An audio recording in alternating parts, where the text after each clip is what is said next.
अच्छा खुर्रम साहब, आपको याद होगा कि जब नवाज शरीफ साहब को सुप्रीम कोर्ट ने नाअहल करार दिया था तो उसके बाद फिर उनको पार्टी की सरबराही से भी हटा दिया गया था, आपको याद है ना? उस पर भी एक अदालत का फैसला आया था। अब इसी तरह का कोई मामला इलेक्शन कमीशन जो है वो इमरान खान साहब के खिलाफ भी उठा रहा है। हालांकि अभी तक तो इमरान खान साहब के खिलाफ कोई इस तरह का फैसला नहीं है, उनको तो सिर्फ एक टर्म के लिए उनके खिलाफ कोई फैसला आया है। तो आप नहीं समझते कि ये टिट फॉर टैट हो रहा है? जी नहीं, इसको मकाफात अमल कहते हैं। जिस कानून को या अदालती फैसलों को मोहम्मद नवाज शरीफ के खिलाफ नाहक और गैर मुनसिफाना तरीके से इस्तेमाल किया गया इमरान खान को फेवर करने के लिए ताकि वो वजीर आज़म बन जाएं, आज वो वही फैसले चाहे वो इमरान खान के सामने आकर खड़े हो गए कि अगर एक शख्स चाहे वो 5 साल के लिए नाअहल है, वो नाअहल शख्स जो सियासत बकौल अदालत के कि जो शख्स सियासत में हिस्सा नहीं ले सकता वो पार्टी का सदर भी नहीं रह सकता, तो कम से कम 5 साल तो नहीं रह सकते ना। 5 साल गुजर जाएंगे या उनकी नहीं, लेकिन उसके बाद उन्होंने बाई इलेक्शन लड़ा है।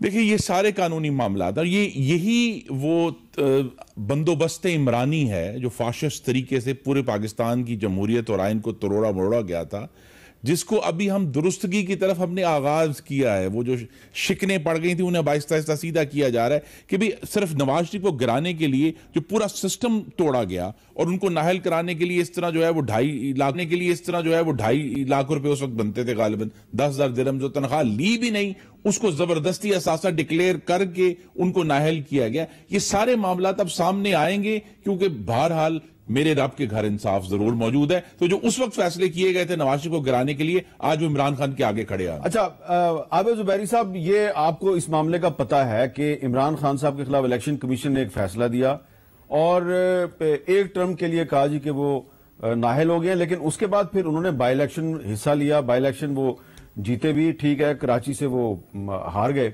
लेकिन उन्होंने हिस्सा लिया। इलेक्शन कमीशन ने उनको इलेक्शन में हिस्सा लेने से रोका नहीं है। लेकिन अब इलेक्शन कमीशन जो है वो इस मामले को दोबारा टेकअप कर रहा है कि जी इमरान खान साहब के खिलाफ जो हमने फैसला दिया था उसकी रोशनी में वो अपनी पार्टी की सरबराही कर सकते हैं या नहीं कर सकते। तो इस पे आपकी कानूनी राय क्या है? सुप्रीम कोर्ट का फैसला पड़ रहे हैं ना वहां।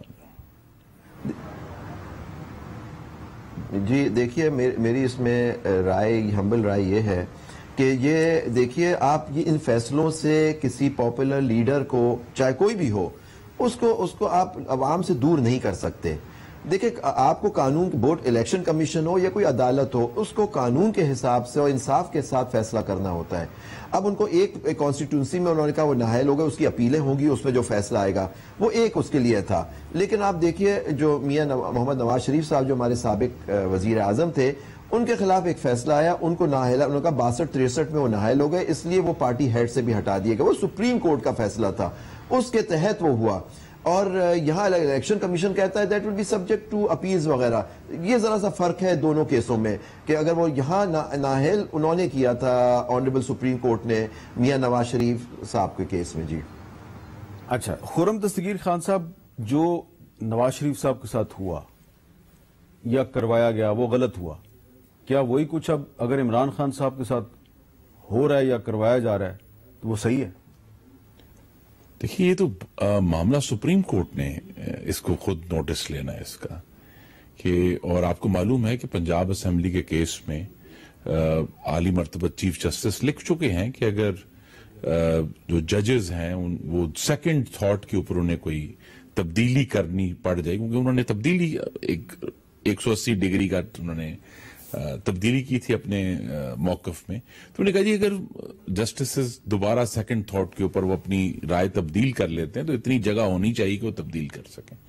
तो यहां भी हमारी आला अदलिया के पास मौका है कि वो जो ज्यादतियां हुई थी उनको वो आज खुद दुरुस्त करें, या तो कौमी असेंबली दुरुस्त करने का ये तरीका तो नहीं है कि नवाज शरीफ भी अगर डिस्क्वालीफाई हुए हैं तो आप इमरान खान को भी डिस्क्वालीफाई करवा नहीं, लेकिन वो देखिए ना, जब तक कौमी असेंबली इस पर कानून साजी नहीं करती पार्लियामेंट, सुप्रीम कोर्ट ने तो असूल तय कर दिया ना जी, अब वो असूल अपनी जगह पर खड़ा है। इलेक्शन कमीशन में सुप्रीम कोर्ट का फैसला कोर्ट हुआ है। जी, फैसला कोर्ट हुआ है। इलेक्शन कमीशन खुद तो उस पर कुछ नहीं, इलेक्शन कमीशन का फैसला कोर्ट किया कि जब उस फैसले में आला अदालत ने यह कह दिया कि वो शख्स जो सियासत में हिस्सा लेने का अहल नहीं है, चाहे वक्ती तौर पर या वो अगर हिस्सा अहल नहीं है तो लिहाजा वो पार्टी का सदर भी नहीं हो सकता। ये इशू है। अच्छा आबिद ज़ुबैरी साहब, अगर अदालतें जो हैं वो अपनी पुरानी जो फैसले हैं फर्ज करें उनको रियलाइज हो कि हमसे गलती हो गई है, तो गलती को दुरुस्त करने का तरीका क्या है? देखिए, दो तीन तरीके होते हैं। या तो उसी केस में रिव्यू होता है, उस रिव्यू में आपको दिखाना होता है कि there is some error apparent on the face of the record, जिसकी वजह से आप अपना जो फैसला है उसका रिव्यू कर दीजिए। या बाद में कोई दूसरा केस आए जिसके अंदर ये इशू उठे तो सुप्रीम कोर्ट के सामने उसको अपना व्यू चेंज करके, supreme court is not bound by it's earlier decision, they can always change it. लेकिन नेचुरली उसको करने के लिए हो सकता है लार्जर बेंच बनाना पड़े, या जो तरीक़ेकार रूल्स के अंदर और सुप्रीम कोर्ट रूल्स में और कानून के है वो तरीका होता है। क्योंकि आप देखिए ओवर द इयर्स फैसले बदलते हैं, कभी एक फैसला होता है, देखिए जैसे फॉर एग्जांपल 200 केस था या और केसेस थे 50s में, बाद में आके अस्मा जिलानी वाले केस में उन्होंने कहा कि जी वो फैसले गलत थे सुप्रीम कोर्ट के अर्लियर, उन्होंने व्यू अपना चेंज कर दिया, लेकिन नेचुरली टाइम लगा उसको बदलने में। तो ये सारे तरीक़ेकार होते हैं उनको बदलने के लिए। लेकिन ये कहना कि जी गलती ये कोर्ट के ऊपर है मुनहसर है कि वो समझे कि वो गलती हुई है या कोई ऐसी इंटरप्रिटेशन दी है जो गलत है जिसके तहत वो नहीं है, तो फिर कोर्ट अपना कोई फैसला दे सकता है।